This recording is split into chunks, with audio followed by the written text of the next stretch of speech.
IHICoaching. My name is Danny Jones, and this is your Ignition Spark. Welcome, everybody, to today's Ignition Spark. It's a special day. I'm very excited. I've got a good buddy of mine. His name is Thunderstorm Artis. And yes, that is his real name because that's what he brings pretty much everywhere he goes, I have to say. He's our first guest on our podcast channel, and so I'm very excited to have him on our Ignition Spark. So I just want to say welcome, Thunder. Thanks for joining us. Man, it's such a pleasure being here with you, man. I've known you for a while, so it's cool to jump on your podcast and share a little bit of my story and my journey, man. So for the people that don't know who you are, why don't you introduce yourself and what you do and all of that? All right, sweet. Like as you said, my name is Thunderstorm Artis. I'm an artist born and raised out here in Hawaii. Come from a family of 11 kids, a big family, and we all play music. And I've been writing music since I was 14, but I've been playing music since before I could walk. It was the first thing I knew. And so over these last couple years, I started out my career of kind of traveling around and sharing music around the world. And it's been a cool journey playing in a bunch of festivals in a bunch of different states. And man, it's been a cool journey. So I'm excited to share a little bit of my story with you guys, and hopefully it's inspirational. But at the same time, just know that I'm still learning a lot, and I'm young. Just turned 23 a couple weeks ago, and so I'm excited to see what life has in store for me. That's awesome.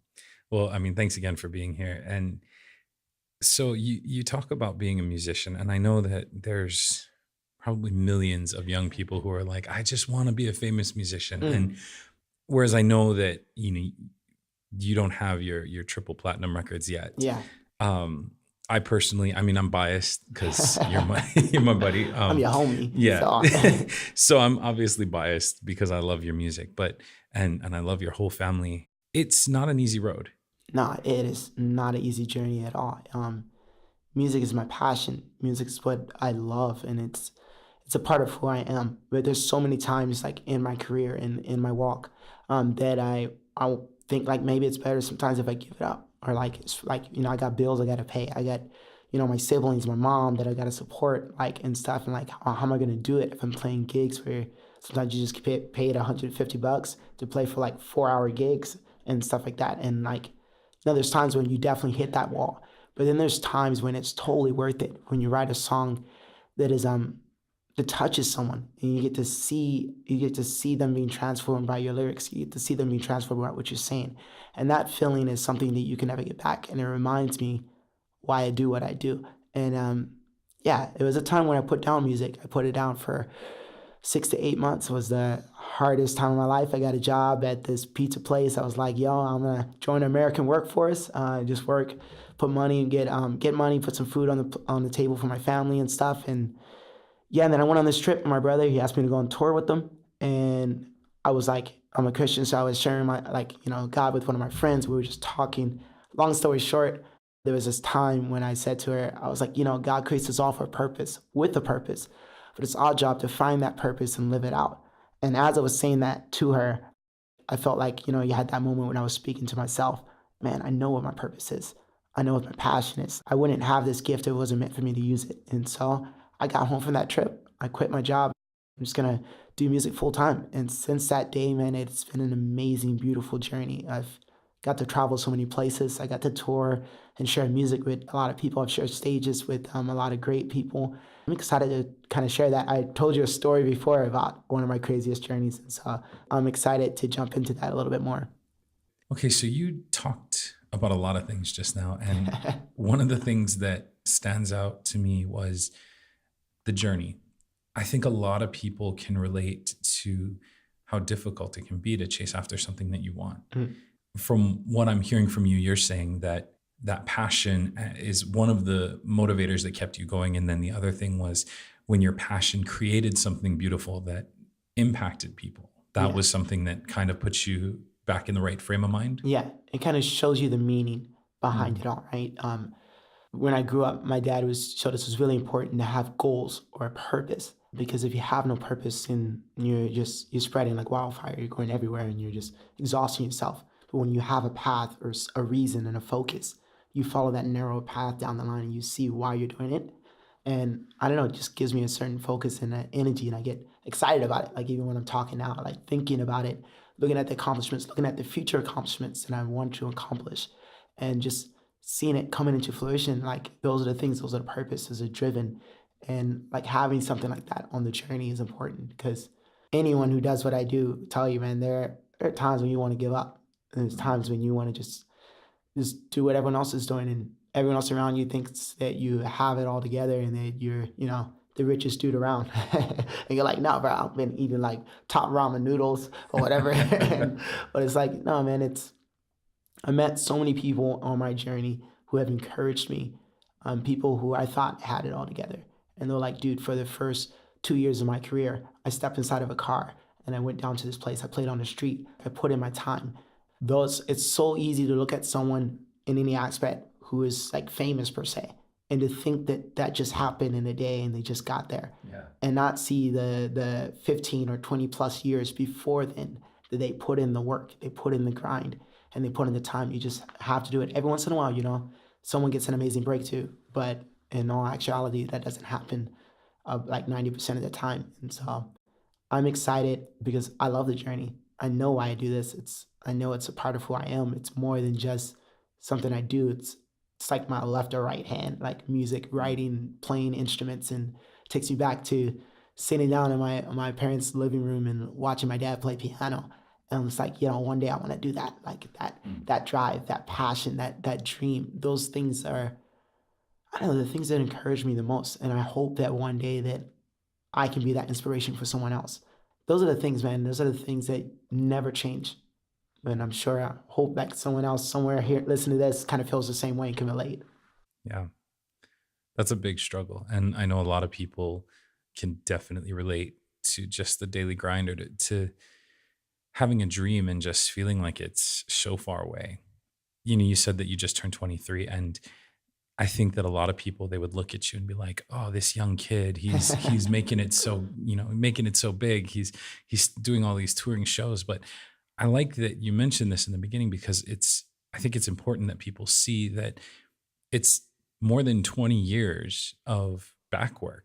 Yeah. People see you as being a 23-year-old kid who's making it, but the reality of it is, just like somebody else who starts taking lessons in elementary school or Yeah. middle school, and they're pushing 30 or older, and they finally start to break through. It's a totally different Yeah. world for them than it is for you. It's so true what you're saying.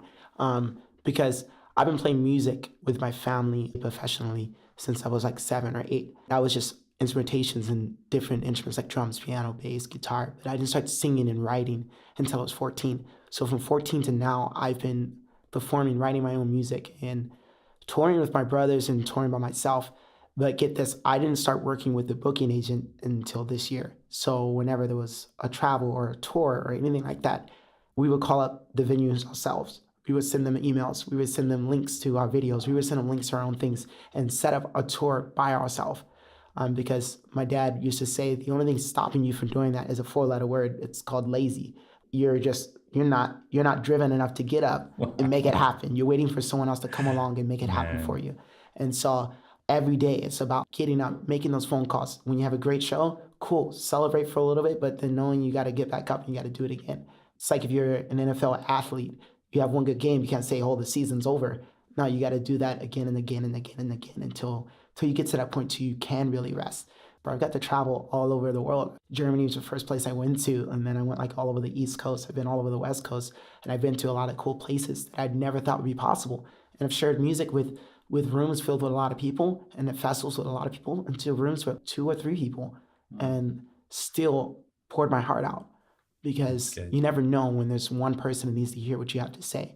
And if you're just not feeling it, then you don't get to impact one person, and that one person could impact somebody else, and it could be a chain reaction. It's just always having that insight and that mindset to keep yourself driven inside, and having a purpose is clear. That's good. I really feel like what you just talked about is a form of integrity. Mm. And a lot of people, they can kind of pull back a little bit when they're faced with, "Oh, well, this show isn't going to matter because there's only 2 people here." I think in a lot of people's just their nature that, "Well, I don't have to perform for 10,000 people, so I don't need the energy for 10,000 people." Yeah. And I think the same thing happens in work, in different careers, it doesn't really matter. It's like, well, this one little thing actually doesn't matter. I'm just wiping down the counter and the break room that I'm spilled coffee on. It doesn't Yeah. matter. Like, oh, I'll just whatever. There's a janitor to do it good. Yeah. And people don't see that there's so much more to our actions and the potential impact. And I'm Right. excited to hear testimonies later on of somebody who was at one of those shows, and then I want to hear about how it impacted. But I want to ask you about, so a couple questions. One, did you realize that Hawaii is the most isolated population mass in the world? I kind of figured that out when I went on tour. Like, Mm. and I was like, yo, everyone knows me in Hawaii. Then you Yeah. go to California, someone's like, who is this dude? So yeah, I bring that up because the first thing is geographically, it is the most isolated population mass in the world. So in other words, we are very far from anything, any other Mm. city, any major city in the world. And you were born here Yep, born and raised. and raised. And I know as somebody who was born and raised here, the idea of leaving an island is Hmm. ridiculous. I mean, it doesn't get crazier. That's like a science fiction movie in my mind. And I mean, I remember once asking a friend who said that she's later in her career. She's going to be retiring soon, and she told me that she and her husband sold their house, and they were going to be moving. And I almost asked if they were going to be moving to another state, and I'm like, wait a minute, what am I talking about? She was born here. There's no way she's leaving this island because people don't Yeah, leave this island for anything. yeah, no. But let me ask you a question: what's happening in a couple months? Yeah, for the first time, I'm moving to Nashville, Tennessee, to pursue my music career and to pursue a dream a passion that I've had for a long time. And so it just kind of became clear to me. I was just like, man, if I want to take my music to the next level, if I want to do the next thing, like then I need to go where it is. And so I'm moving to Nashville in April 13th. Gonna be staying there for I got a really cool spot, some cool friends. Got some meetings with some cool producers and some things, but then as soon as May rolls around, I'm starting a tour and I'm gonna hit up California and stuff and just kind of go from there. But yeah, it's been a thought process for a long time, and I'm sure I've talked to you about it a lot, and but like you said, it's tough, man. It's tough. Everything I know is here on this island. Everybody I know is here on this island pretty much. And it's like where I grew up. I was born and raised here, born on the east side of the island, raised up on the North Shore in this nice little town called Haleiwa. And I didn't leave the island until I was 17, going on my 18th birthday. That's when I went to Germany, and that's when I saw there was a lot more in the world. And yeah, anyone from a small island who went through the same thing as me knows, like when you're out there and you see there's more, you're like, wow, it's crazy. But kind of sharing that, the one thing I learned from that was it taught me that the world is big and that I'm not the center of the universe. That was what traveling taught me. It just showed me that, that everything didn't revolve around me, meaning like there are people who live life and haven't heard about me at all, don't know who I am, and probably don't even think about who I am or think about what I'm going through. And when I would travel somewhere and see that, and like that came like as well as realization that that was true. It just made me look at, man, there are people in the world that I don't know about. There are people in the world that I have not touched. There's people in the world who have not touched me. And so it's just like, wow, I just want to see what's around the world. I want to see people's different journeys. I want to hear people's stories. And yeah, those are just the thoughts that kind of go through my mind. Like I love to sit and like talk to people and just hear their story and hear their journey and hear where they come from. It's been amazing. Every place I've traveled to, I've met somebody and got to have a really good, genuine conversation with. I feel like you're one of those people who they say that there's certain people that have never met a stranger. And if I had to put a pin on somebody who was like that, it would definitely be you. So I like that you say that you learned that the world didn't revolve around you. Because I feel like a lot of people who would have that revelation, it would either discourage them or they'd be so blinded by what they think is true or right or Yeah. good to even notice that the world doesn't revolve around them. But yet for you, it actually ended up causing you to recognize there's more that you can do. Yeah. I think that's really powerful. And I think it's easy when we get in a place where we want to quit or when we're Mm. tired or when we're frustrated or any of those negative feelings that we tend to focus only on ourselves and only on our own thing. And I Yeah. think we had another podcast a little while ago where we talked about the fact that sometimes we get so focused on some tiny little thing. It's like the analogy of when you have a blank piece of paper. If somebody looks at it, they say, oh, it's a blank piece of paper, and you put a black dot on it, and somebody's like, oh, it's a piece of paper with a black dot on it. But it's just a tiny, it's like, what is that? Like 0.0% of the Yeah. actual paper has a dot on it. And I feel like we tend to focus so much on that little thing. We forget about the blessings. We forget about everything else that we get to do. So you talked about the fact that you're moving to Tennessee, but you're only going to be there for a little bit. What is that path going to look like for you? I was just yesterday talking with the guys helping me do my booking and stuff now. We were just talking about the journey, how it's going to look. Is pretty much moving. Nashville will be my hub, kind of a place that I can go and learn. Because even with the things that I know now, I'm always learning. I believe that's an important aspect of life. Another thing my dad or my family would teach me was that you always have to learn. The moment you think you know it all, it's waiting for the biggest lesson of your life. And I so like that. I love writing music. Nashville is like the songwriting capital in America right now. And so I was like, it'd be cool to be surrounded by people who write music at such a high caliber and learn from them, just kind of go there. And so using Nashville as the training ground, a place that I can go back, be rejuvenated, listen to good music, learn from people, and just ask different questions, and then use whatever I've learned and take that on me when I go on my journey and I'm touring around. And so it looks like that I'll be gone for the whole month of May. I come back in June. I get to spend more time in Nashville. Then from July till the end of September, I'll be on tour again. And then like just kind of going from there. And so we're just planning out the year as of now. I have an idea how it's gonna look, but I don't know exactly how it's gonna look. There's a piece in that as well. As well, you can be like, freaked out and just be like, yo, yeah, I got a spot that I can say that's a maybe. I'm just gonna be traveling around in a car and playing at these venues I've never played at. But at the same time, I'm excited to see where this journey is gonna take me. Because there's two ways to look at everything. You can look at all the problematics and the things that could go wrong, or the things that probably don't sit well. Or else you can cast those things aside and look at a way that you can make it work, solutions to the problem. Having that positive outlook is an important aspect of life, because the moment that you allow negativity to enter your heart or your mind, allow it to sit and rule you, you become stagnant and become like a river or something that's no longer flowing. And then when it's not flowing, algae and things are able to grow. You're able to you're not doing anything because you're held up at that moment. You ever think about it? When someone does you wrong, you're all beat up about it and you're really hurt and you're stuck. And then you run into that person weeks later. They're not even thinking about that. They think that was just 5 seconds of their life and you're the one stuck there. And that's what happens when you hold on to those things. But when you take it, you look at it and say, I learned from it. Now moving forward, you're able to keep going. So kind of looking at that as this trip that I'm going on. I'm moving to Nashville, have a place that I can stay for 3 months, which is amazing. But then I'm also traveling around the world, going different places. A lot of it is planned, a lot of it isn't planned. But I'm excited for the journey. I'm excited to see what I'm going to learn. I'm excited to see how it's going to grow. But I was sharing, I went on tour with Mike Love. Anyone here in Hawaii knows that is Mike Love is legit the most amazing artist I've met in a long time. I ran into the thing to where, I was 22 at the moment. I can't rent a car. So this was a journey. We did the whole East Coast. I couldn't ride with them because their van was full. And so part of the journey was me jumping on Greyhounds every morning at 6 a.m., going to the next state. Wow. And that's us playing shows to like midnight.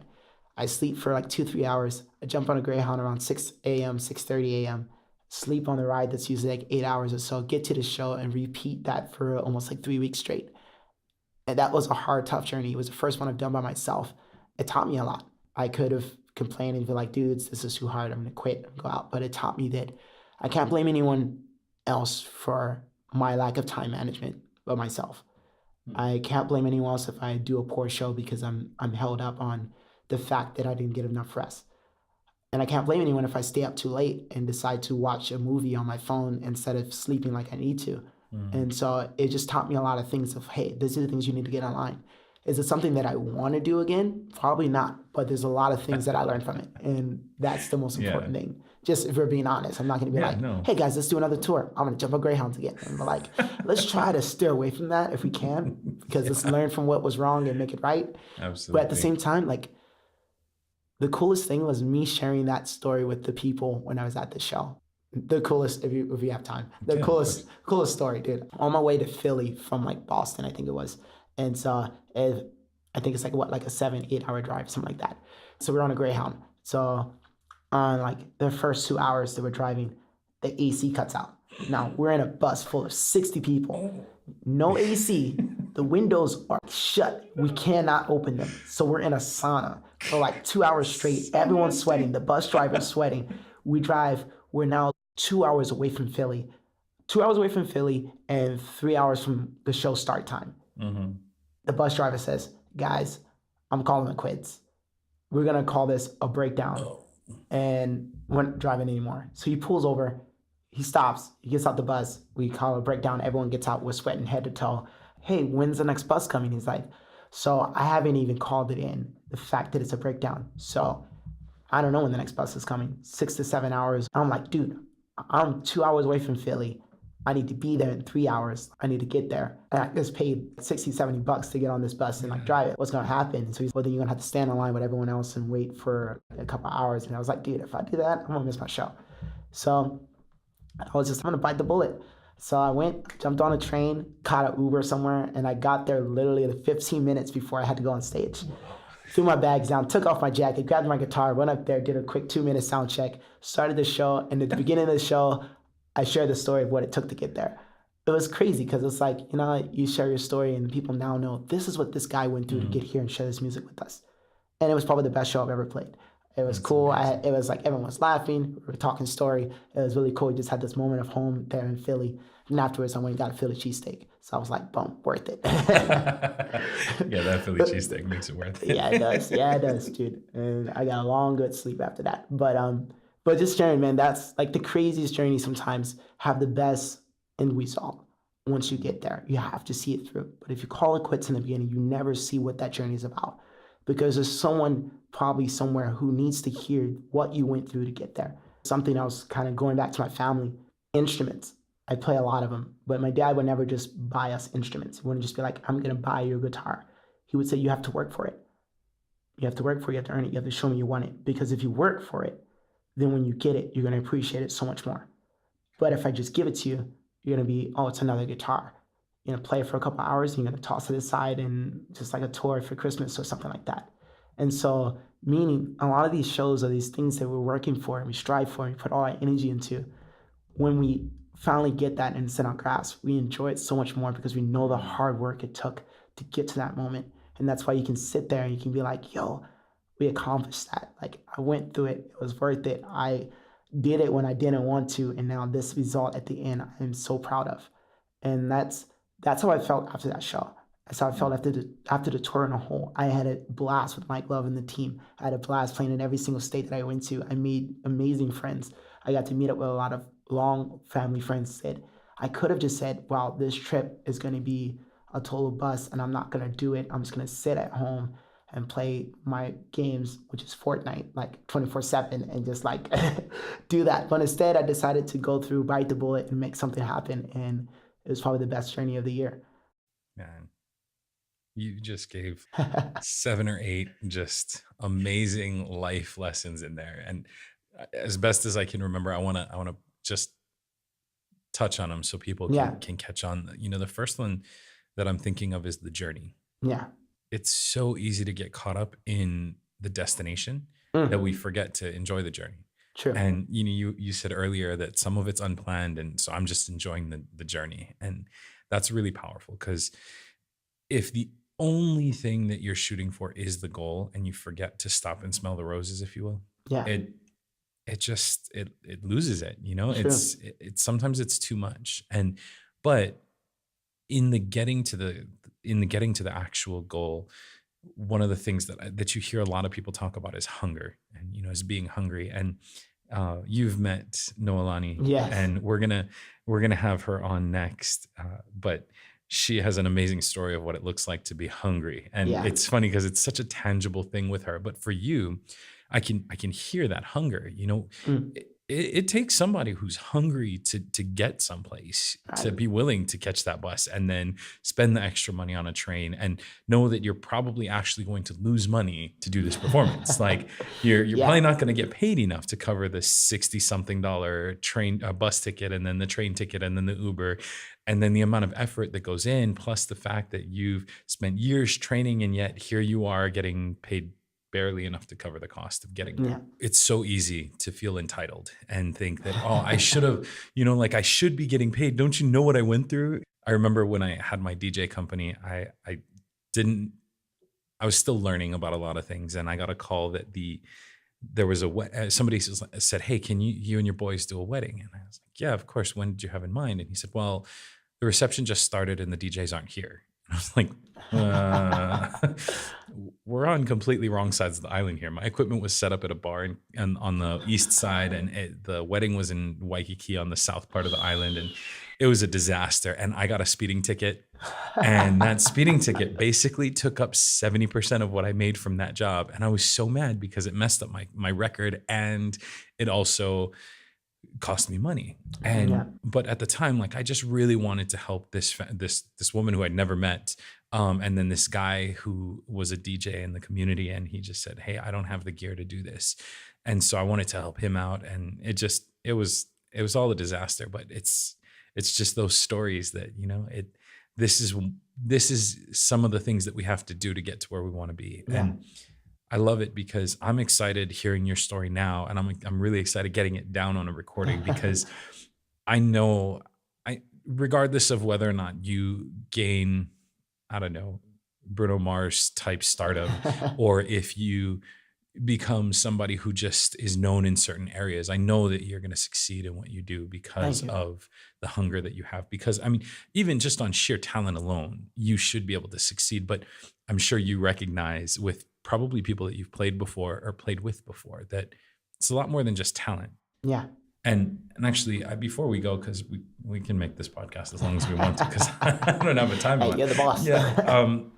I want to ask you about that question, or about that idea, which, because I know a lot of super talented people. My dad Yeah. being an amazing potter, he makes the most beautiful ceramics, Yeah. but he doesn't make any money.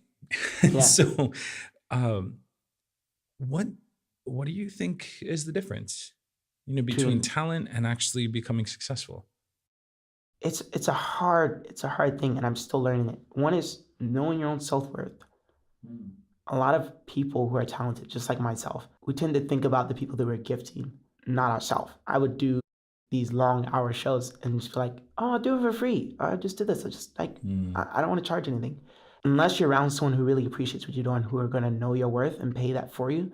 In this last year, I had to turn down shows, do things. It was hard for me because I love music and I love performing and I love doing it. It's like any opportunity. There's times I was like, okay, if I want to be able to take care of these things, then I need to be making this much.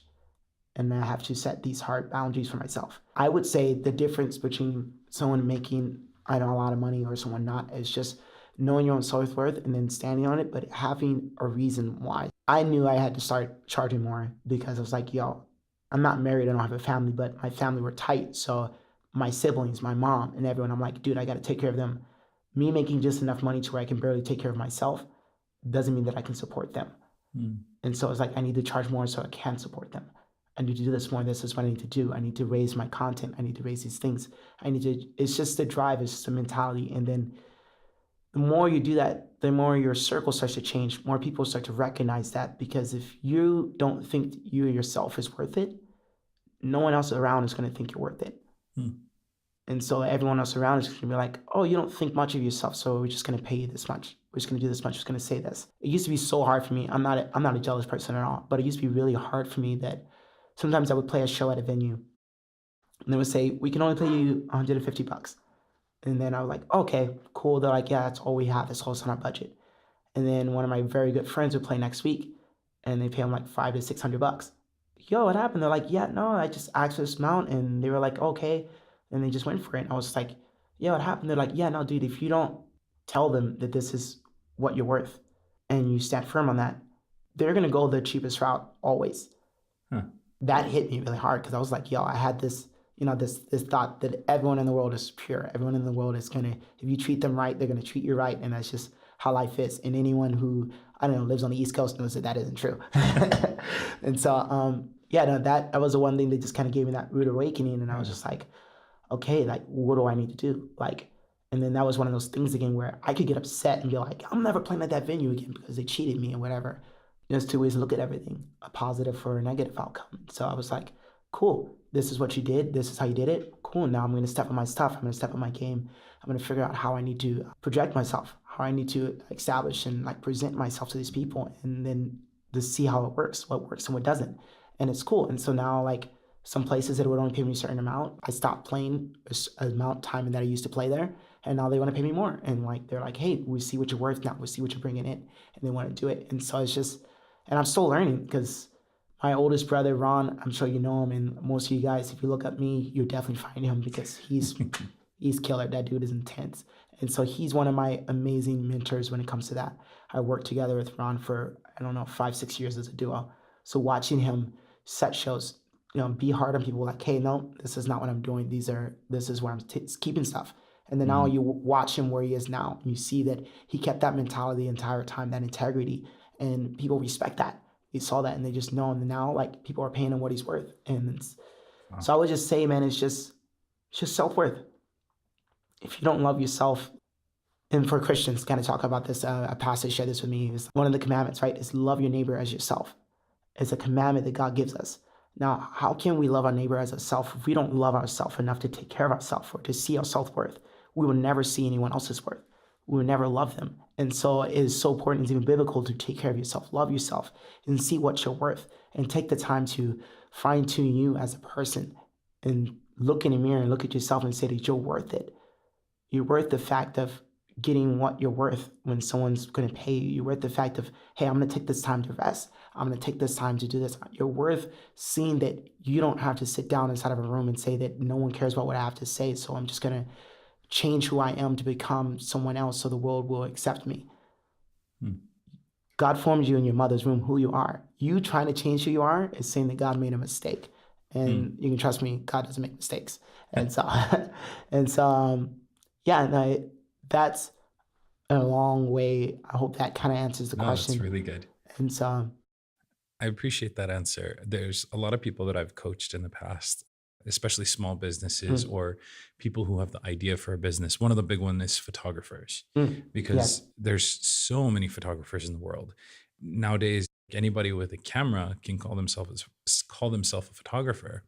But I mean, that doesn't necessarily mean they are a photographer. But at the same time, the interesting thing to me is that I meet a lot of people that don't make a living from their mm, photographs. And I've seen some of these people that I've coached that their work is amazing. And it's to me, I'm thinking that there's a problem or a disconnect between the quality of their work and the fact that they're not making much money. And it's interesting that you say that what you value yourself at is what other people value at. And I yeah, think that for sure there are some people who are, I mean, for lack of a better term, they're just cheap and they want to just get the cheapest deal. They want to yeah, squeeze people for whatever they can get. But at the same time, I think there's also other people who, I think it's difficult when it's an artistic thing, such yeah, as, to put a price on yeah, it. yeah, such as music or photography. Because if I'm going to hire somebody, I have no idea in a lot of ways. Okay, well, I mean, are you $100 for a 2 hour musician, or are you $1,000 for an hour kind of musician? I wouldn't know necessarily unless you Right. tell me. And especially, I think, like for example, you're a traveling musician, so when you go to a new place, people have no idea who you are, and so they don't know what Yeah. metric to use. And I like that you say there are certain jobs that you have had to turn down. We talk about that a lot here of the securing your oxygen mask before the person next to you. Mm, I used to have a really hard time with charging people normal coaching rates for coaching services yeah. because I'm like, that's a lot of money. But then I realized after time, the value of the service that I bring, the education that I've gotten to get to where I am, the practice that I've had, the businesses that Right. I've owned, et cetera, et cetera. But even then, I still had a difficult time Yeah. until I was teaching in Western Samoa. If you don't know where that is, that's a small tropical island south, a little west from Hawaii. It's by certain definitions a third world country, but they Mm, have all the agriculture and anything that they could need. So they're really not a third world country. But they don't have loads of money lying around. they could survive off of the land if they wanted to, but they don't have huge amounts of income. Their jobs don't pay the same way that Mm. they would here in Hawaii or in other countries or in other states and countries. So there's a few of them that I was teaching that are missionaries, and they want to be able to go out and reach people of other Mhm. nations. And they turned to me and they looked at me.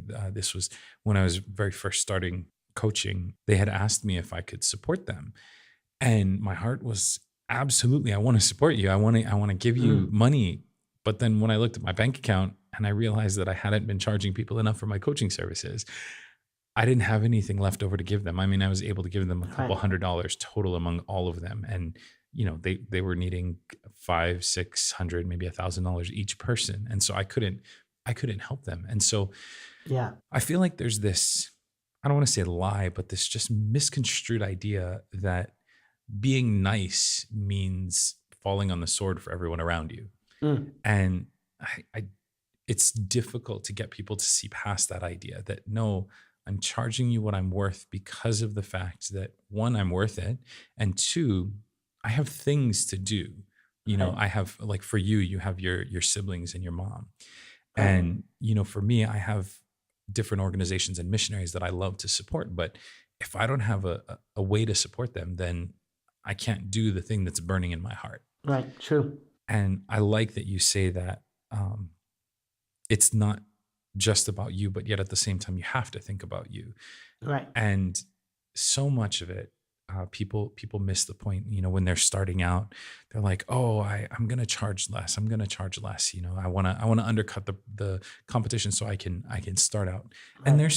there's some value to that. There is value to that. I Absolutely. would, because I'm not saying that you always got to go for the highest dollar. You always got to charge as much as you can. There are times, even like with talking to the guy that I'm setting up shows with and things, I was talking to him. I was like, dude, I'm not, there's not a worry with me with taking shows that aren't paying that much in a new, like New Geographic or something like that, around people who have never seen me. I said the reason why is you're planting seeds. So if there's a outgo, if there's an income for that. So the reason is I'm playing a show, I'm not getting paid that much, but I'm playing for an audience of people who have never heard me. So in future tense, it's going to come back. It's helping my goal. It's helping me. So that's more so when I turn down a show or something like that, I'm more so like, how is this going to benefit my future? How is this going to go? And like these last few years, it's been the biggest lesson in my life, cutting out things that aren't going to, not sounding selfish or anything like that, but things that are not going to help me towards the thing that I'm trying to accomplish. Like I love That's it. sports. I That's really love good. I love playing games. I love doing a lot of stuff. I love going out and doing things. And it was a time when I was like, playing worship for 5 different Bible studies. I was playing music almost every day of the week. I was playing sports almost every single night. I was playing games. I was doing all these things, and I was like, okay, I'm exhausted. I'm tired. But then when I look at like things like my bank account, or look at, okay, how many shows am I, like how much I'm making from these shows, these things were looking really bad. And I was just exhausted. I couldn't do anything. I was tired every day, and I was not able to achieve, or what do you call it, perform on the amount of things that I needed to do. And so I was like, I need to cut away these things so that I can focus on that thing. There's times when I'm like, dude, I'm just gonna charge $100 for this show so that I can get in front of this audience. And that in the future, I'm gonna come back to the city and I can charge this much. And now these guys who are here are gonna tell their friends about it, and they're gonna bring a whole audience there, and then we can play. There are times, but you gotta have that discernment to when that is and when that isn't. So if you're just playing just some random gig somewhere, starting out something, say, hey, I'm going to charge less than everyone else so that, hey, I get more people around. Yes, that's a good plan, but that plan also should have an end date. That's good. I like that. That plan should have an end date. Yeah, I think I say money just because it's the easiest yeah, metric, but there's obviously other values to things. Again, money is just the easy end goal as well. true. Having money actually in your bank account so you can buy the things that you need and then the Right. things that you want. And I like that you talk about entering into new markets. And I think it's also great for the people that are listening to understand that you do now have a booking agent.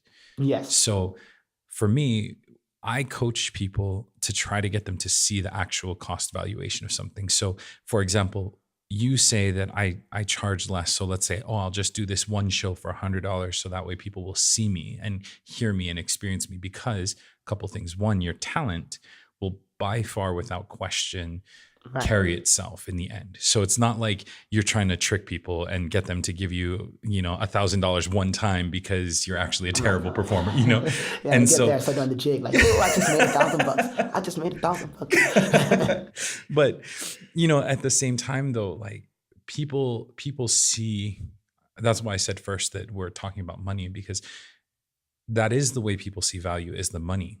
Right. But when you do an event, when you do a performance, when you do a job, whatever the service is or product that you provide, you have to look at the value of it. Right. And so for you, the value was $100 plus, 40 seeds that went out to people that were attending. And who knows, maybe 10 people or 10 of those people will buy your album, True. and another 20 of them will start following you on Right. Instagram, and these little things. And so I think for the listeners, that's what you have to discern. And that's, like you said, is choosing when to do it. But then again, and most importantly, I love that you said having an end date to that. Yeah, I've learned that now. It's for someone in my life, anyone who has known me, I'm usually the most sporadic person, like in the moment kind of thing. Like, let's just go, never plan things, never have things like that. But lately, I've been learning the importance of sitting down and thinking things through.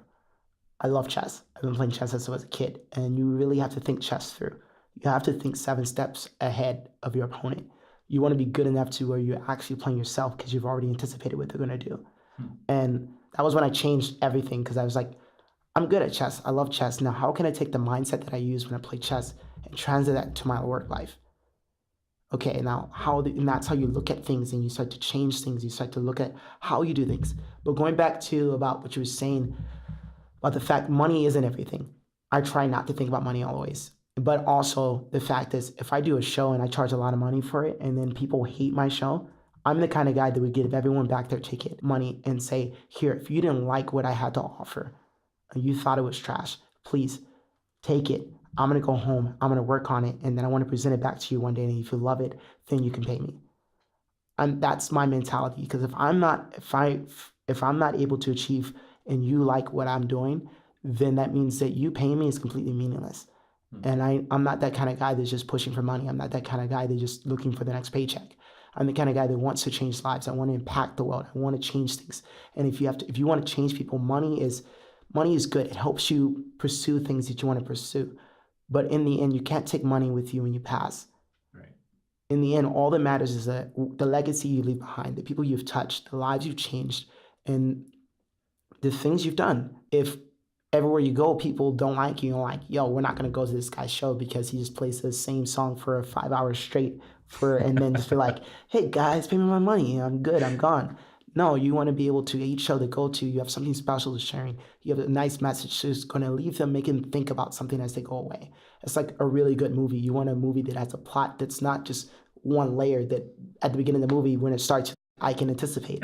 Oh, this is what this guy's going to say. This is when this guy's going to die. And you're like, this movie's a totally waste of money. But when you go to a movie that's so deep that at the end leaves you talking about it, you know that movie's worth it.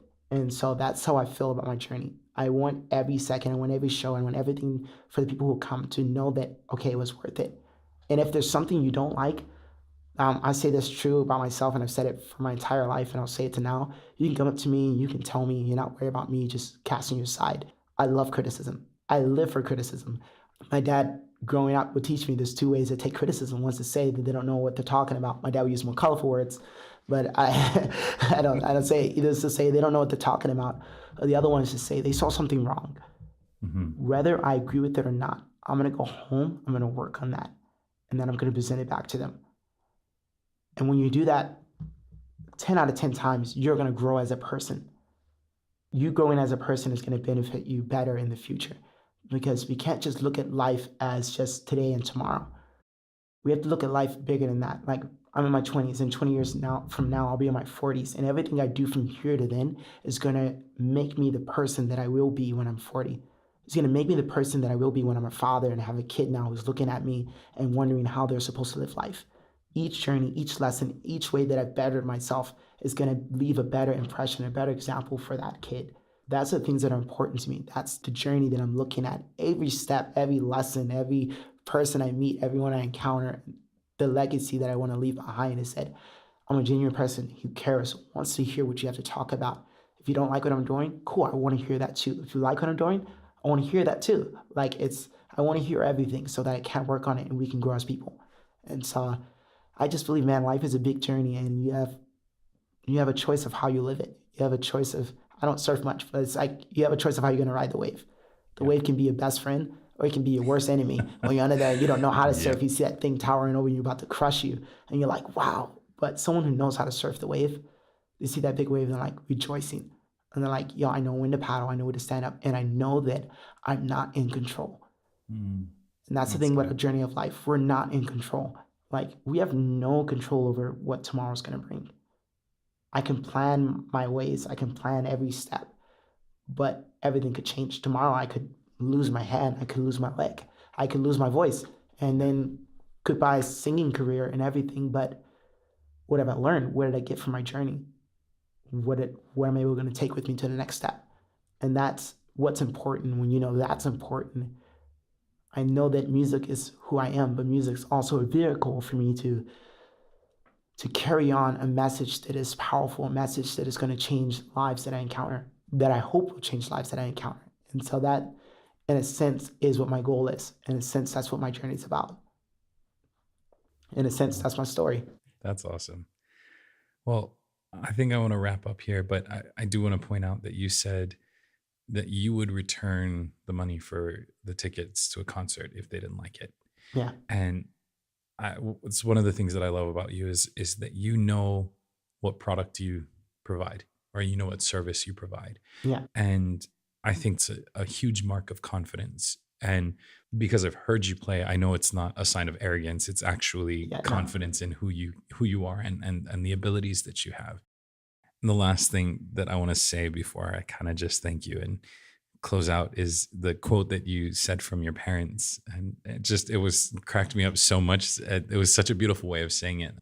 You said that the moment that you think you know everything is the moment that you're in for the biggest Lesson of your life. lesson of your life. I love that because, man, I have been there multiple times, and you would think after the first time you get it, right? Yeah. I've had to Grandma learn. told you don't touch that stove. Don't reach Yep. for that cookie in the oven because you're gonna burn your hand. You're like, I'm smart. I know how to do this. And you get the cookie. Yep. You're like, hey, I It's get it. See, good. I didn't get burned. And then you pull the cookie out and you touch that top of the stove. Oh, Like, yeah. So yeah, I mean, and that's what we're all about at IHI Coaching. Is just wanting to constantly equip people. I'm always reading. I'm always talking to people. Like I love interviewing or talking to people because I mean, there's things that I am going to be kind of writing down and taking notes on for myself from our little conversation. And I want to put a link in the comments and whatnot. You have your music online in different places? I have an EP that I released last summer on Spotify and iTunes, and also you can find it on my Instagram, in my bio. Okay. And so they can just find What's it your there. Instagram, My by the way? Instagram is Thunderstorm Artis. Artis spelled like art is. So ARTIS. Boom. Fire. No. I got probably the longest Instagram name you'll ever find. But Thunderstorm Artis. yeah, it's just but it's not that long. It's easy to It's write easy. though. I'm the only guy named Thunderstorm. It's my real name. Yeah. So, Yeah. Your given name from your mom. Yeah. Or mom and dad. I love that. Okay. Well, I just want to say thanks for joining us. It's such a pleasure to have you. And the pleasure's mine. Like, just, man. for you guys who don't know who Danny is, he's probably one of the most hardest working people I know. Like, I've known you for like, what, years now, it feels like. Years. Years now. It feels like, but this guy, man, I've watched you like doing construction. I watch you doing stuff. I watch you do music, which is super talented as like he's got me here talking about my music and all these things, but Danny here is an amazing person. And now watching him relaunching this thing with his coaching and like watching this guy succeeding, watching this guy keep pushing even when it's hard, even when there's a door in front of him that says it's not going to open and you're kicking that door down and saying, I'm going to persevere. I'm going to do this. Like, there's a lot that you can learn from this guy. Like, I've lived 23 years of my life, but you have lived a lot more. And you have so many more lessons and things to learn from. So I just encourage you guys, if you're any way inspired by what I had to share and stuff, be sure to tune back in and listen to Danny because this guy has a lot of knowledge that he's going to be sharing. And I know you guys are going to be impacted by it. So I just want to say big thank you from me and my family because I know all my siblings, we all love you. and we know that you're amazing. So thank you for all that you do, Danny. Thanks, Thunder. Well, you can check us out on our website at IHICoaching.com, IHICoaching.com. And as always, we want to thank you for joining us. My name is Danny Jones, and this is your Ignition Spark.